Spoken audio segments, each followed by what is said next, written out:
오늘 보실 하나님 말씀은 사무엘하 6장 18절부터 23절입니다.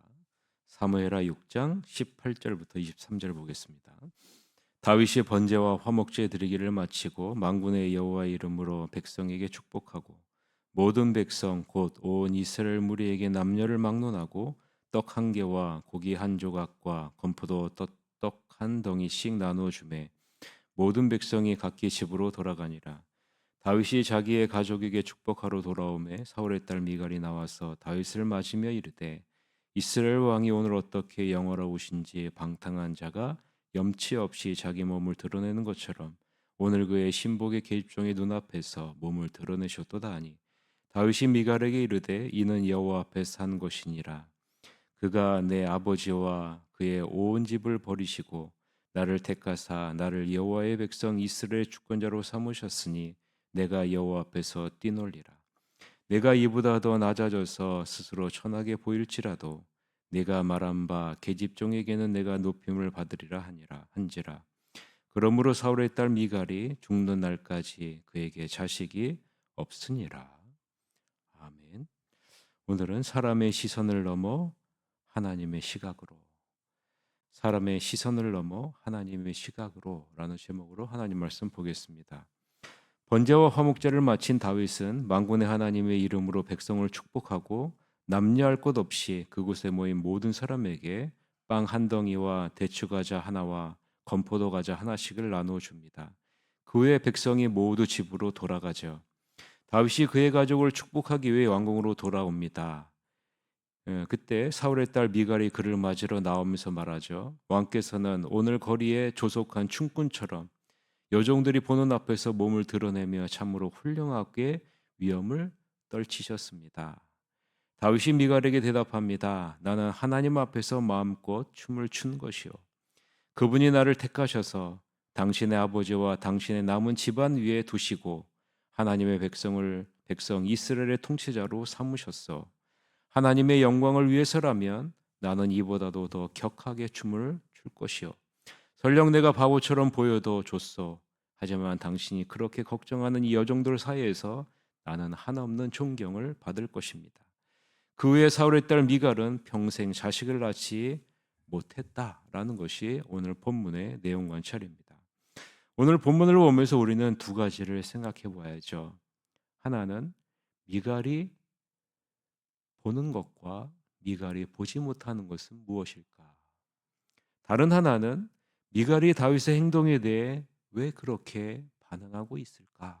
우리는 이 부분을 생각해 보고 묵상해 봐야 합니다. 다윗이 평생 마음에 품고 있는 것이 무엇일까? 다윗이 평생 갖고 있었던 바램은 무엇일까? 자, 여러분이 평생 마음에 품고 있는 소원이 무엇인가? 한번 여러분 생각을 해 보십시오. 다윗이 평생 마음에 품고 있던 바램 소원은 하나님이 함께하는 것이었습니다. 하나님의 임재이죠. 하나님의 영광을 상징하는 법궤를 자신이 머물고 있는 곳으로 옮기는 것이 이 다윗의 평생의 바램, 소원입니다. 다윗은 이전에 여호와의 법궤를 수레시로 옮기려고 하다가 실패했죠. 이제 두 번째는 사람의 임의대로 쉬운 방법으로 따르지 않고 오직 하나님의 말씀하신 대로 그와 자손이 직접 어깨에 메어 법궤를 옮겼습니다. 그리고 6걸음마다 멈추고 감사의 예배를 드렸습니다. 첫 번째는 수많은 악기들이 동원되었고 화려했지만 하나님은 그 방법을 기쁘게 여기지 않았습니다. 반면에 수많은 악기는 사라지고 오직 나팔만이 남았지만 화려함이 아니라 초라한 모습으로 하나님의 법궤를 옮겼지만 하나님의 말씀대로 6발자국이 가는 곳마다 예배가 드려졌고 그 가운데 기쁨과 즐거움이 가득했습니다. 이전에 모든 것을 관리하던 우사는 법궤 옆에서 죽임을 당했지만 지금 하나님을 즐거워하는 다윗은 법궤 앞에서 춤을 추고 있습니다.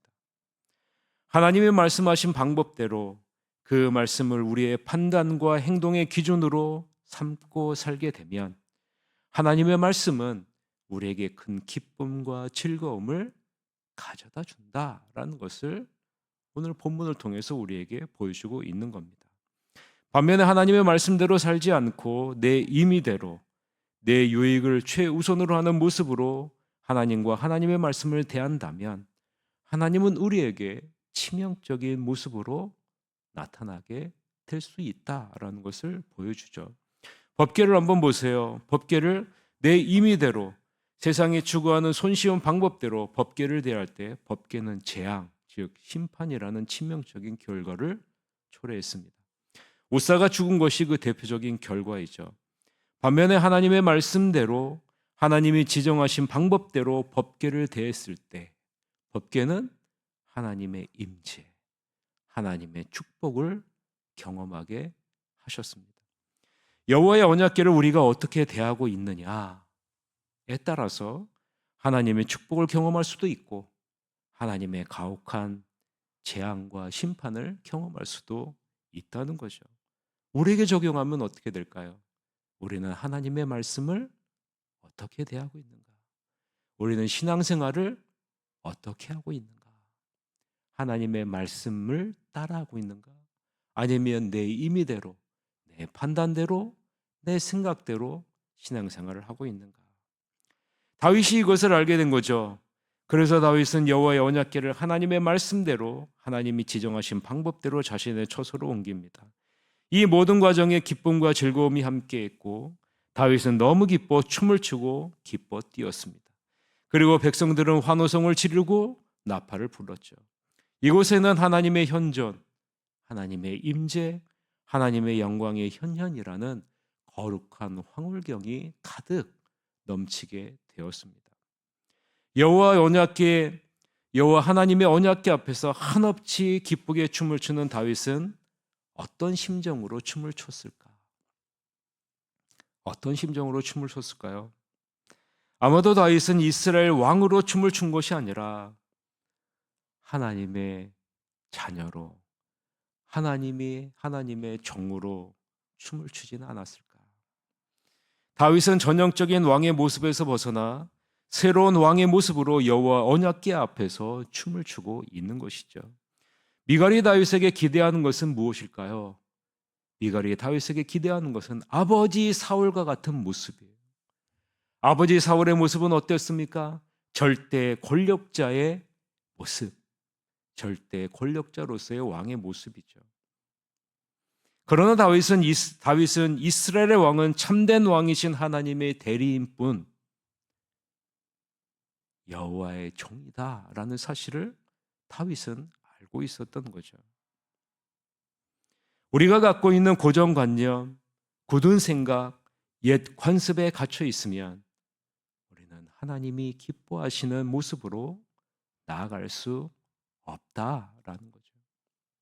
교회도 마찬가지입니다. 교회도 고정관념과 굳은 생각과 옛 관습에 갇혀 있으면 교회는 절대로 아름다운 모습으로 발전해 나갈 수가 없는 겁니다. 진정한 리더십, 진정한 권위는 근엄함에서 오는 것이 아니기 때문입니다. 인상을 쓰고 큰 목소리를 내고 자기의 생각을 주장하면서 오는 것이 진정한 리더십이 아니라라는 거죠. 진정한 리더십과 진정한 권위는 늘 내 자신이 하나님 앞에 있음을 알고 하나님으로 말미암아 기뻐하는 삶의 모습 속에서 나타나게 되는 거죠. 미갈은 이러한 다윗을 격렬하게 비판합니다. 그 내용이 20절에 나오죠. 우리 같이 한번 읽읍시다. 다윗이 자기의 가족에게 축복하러 돌아오매 사울의 딸 미갈이 나와서 다윗을 맞으며 이르되 이스라엘 왕이 오늘 어떻게 영화로우신지 방탕한 자가 염치 없이 자기의 몸을 드러내는 것처럼 오늘 그의 신복의 계집종의 눈앞에서 몸을 드러내셨도다 하니라는 거죠. 미갈이 바라본 것은 여호와의 언약궤 앞에서 위엄을 잃은 천박한 다윗의 모습입니다. 반면에 미갈이 보지 못한 것은 무엇일까요? 미갈이 보지 못한 것은 여호와의 언약궤를 축하하는 그 나라를 보지 못했고 하나님의 영광이 표현되고 인정되는 모습을 보지 못했고 여호와의 언약궤를 통해서 나타나는 하나님의 임재를 알아보지 못했습니다. 미갈이 보고 있는 것은 자신이 보기에 부적절한 방식으로 다윗이 행동하는 것만 보았죠. 미갈 자신이 갖고 있는 고정관념, 굳은 생각, 옛 관습에 갇혀 정말 중요한 것은 보지 못하고 중요하지 않은 것에 집중하고 있는 겁니다. 그래서 미갈은 전형적인 왕의 모습에서 벗어난 새로운 왕 다윗의 모습을 견디지 못하고 정죄하는 자리에 나가고 있는 거죠. 다윗은 이러한 미갈에게 말합니다. 이 모든 것은 여호와 하나님 앞에서 한 것이라. 내가 여호와 앞에서 뛰놀리라. 다윗은 오히려 하나님 앞에서 더욱더 낮아지게 될 것을 기뻐합니다. 나는 하나님 앞에서 더 낮아지리라. 21절서부터 22절이죠. 같이 읽어봅시다. 다윗이 미갈에게 이르되 이는 여호와 앞에서 한 것이니라. 그가 내 아버지와 그의 온 집을 버리시고 나를 택하사 나를 여호와의 백성 이스라엘의 주권자로 삼으셨으니 내가 여호와 앞에서 뛰놀리라. 내가 이보다 더 낮아져서 스스로 천하게 보일지라도 네가 말한 바 계집종에게는 내가 높임을 받으리라 한지라 라고 이야기합니다. 다윗은 선포합니다. 나는 하나님 앞에서 더 낮아지리라. 나는 하나님 앞에서 더 뛰놀리라. 여호와 하나님 앞에서 낮아지는 것, 하나님의 종임을 기억하는 것, 이것이 진정한 권위요, 이것이 진정한 리더십이라는 것을 오늘 본문을 통해서 하나님이 우리에게 말씀해주고 있는 거죠. 미갈에게는 왕의 위엄과 적절한 예법과 외향적인 모습이 진정한 권위를 가져다 준다고 생각하고 있죠. 그러나 다윗은 그렇게 말하고 있는 것이 아닙니다. 진정한 권위는 하나님 앞에서 종으로 설 때, 하나님으로 말미암아 기뻐할 때, 하나님으로 말미암아 낮아질 때, 다윗에게는 겸손이 진정한 위엄이다라는 것을 지금 말씀해주고 있는 거죠. 하나님 앞에서 한없이 낮아지고 낮아져 겸손하게 주님만을 의지하고 살 때 하나님은 우리에게 권위를 주신다라는 거죠. 우리를 높여주신다는 거죠. 이것이 진정한 권위라는 겁니다. 사람이 세워주는 권위가 아니라 하나님이 세워주는 권위가 진정한 권위라라고 오늘 본문을 통해서 말씀해주고 있는 거죠. 누가복음 14장 11절에 뭐라고 말씀합니까? 무릇 자기를 높이는 자는 낮아지고 자기를 낮추는 자는 높아지리라. 예수님이 말씀하시는 거죠. 자기를 높이는 자는 예수님이 낮추시겠다는 거예요. 반면에 예수님 앞에서 한없이 낮아지는 겸손한 자를 예수님은 높이시리라. 다윗과 미갈은 두 왕국을 대표합니다. 사울 왕으로 대변되는 옛 정권과 다윗 왕으로 대변되는 새 정권이죠. 여러분은 어디에 더 가까운 것 같습니까? 외부적인 것, 절차, 전통, 체계, 회의, 고상함, 질서정연함에 더 관심이 있습니까? 아니면 하나님의 기쁨에 더 관심이 있습니까? 어디에 더 가까우십니까? 다윗이 제사장에 오신 배의 에봇을 입었다는 것은 하나님을 대신하여 하나님이 맡겨주신 백성들을 위해 헌신을 다하겠다라는 표현입니다. 대제사장 되신 예수님이 우리를 위해 자신을 헌신한 것과 같이 다윗도 하나님 앞에서 헌신하겠다라는 다짐의 자세이죠.